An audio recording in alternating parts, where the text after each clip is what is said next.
he's looking at me, and I've got a timer on my phone during the national anthem. I'm looking down. I got my hand over my heart, but I'm like peering down, and I don't know if he thinks I got a bomb in my pocket or what.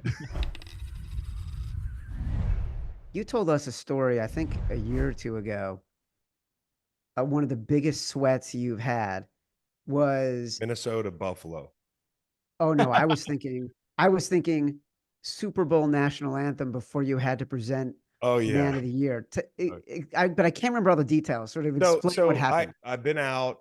Maybe it was my first or second year out, but like when you win Man of the Year, you're down on the field. And I think I was down on the field to present to maybe Calais Campbell to like pass the trophy to him. Great guy. Was so excited to do that. But you know me, like I'm there Saturday outside the stadium. I'm listening to sound check, and like, hey, I want to get on it.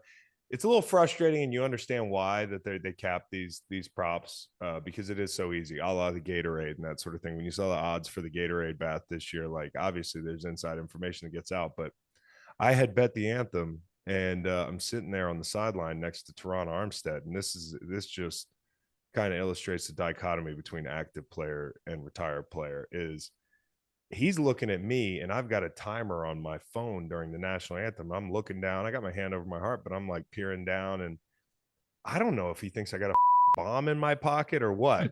like, like, am I gonna do something crazy? Like, what is this guy doing? And the national anthem finishes, and I win the bet, and I'm just ecstatic. And he's like, "Man, you're like you missed playing, or what's going on?" And I'm like, "Nah, dude, I'm betting the anthem. Like I if it goes over a certain time, I win money. If it goes under, I lose the money." And he's like, "I didn't know you could do that." I'm like, "Just wait until you retire. There is a lot you can do that you have no idea about yet." And so I think that's the fun thing. When I was a player, I was always cognizant of gambling, not NFL gambling.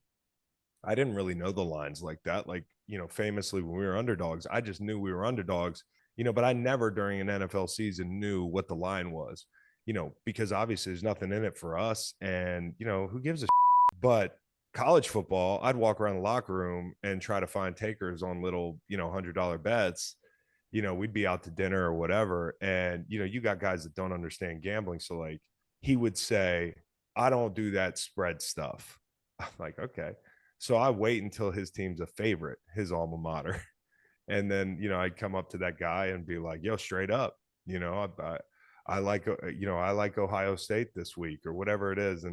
And so it just illustrates like the education on the gambling side for players, contrary to, the belief probably in the wake of like the Jameson Williams and Calvin Ridley thing, like those are anomalies. Now, the difference is now from when I played to now is the apps, like, and just the way the leagues really embraced it. So I do think you're going to get some dumb kid every once in a while that doesn't realize he can't bet an app or bet in certain places or bet on certain sports. And that's part of it. And the NFL's got to make examples of those guys. But I think for the most part, the NFL effectively keeps those guys out of the weeds, because I can tell you, it's just not a culture that exists in the NFL. I think more than anything, guys like to play cards and boo-ray and craps, and you've heard about all those games on planes and all that stuff, and the amounts of money people lose. Like I was never a card guy, because if I'm going to lose money, I want an experience.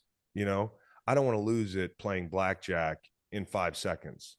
I was in Vegas at the high limit room with SVP and Steve and a couple guys, and I was kind of banged up. But this illustrates the way a guy gave me like a 7 and I stayed. you know, I was playing I was playing the day before with Tom Segura and those guys, and they were like launching their vodka, and there was a bunch of them in there, Burt Kreischer, and I'm sitting at their table, and I hit on like 15, and the whole fucking table gasped, like, "What is wrong with you?" And I think it was a 6. And so like I'm not a table guy. I'm not if I'm gonna lose 5 grand, I want to sit for 3 hours and sweat it.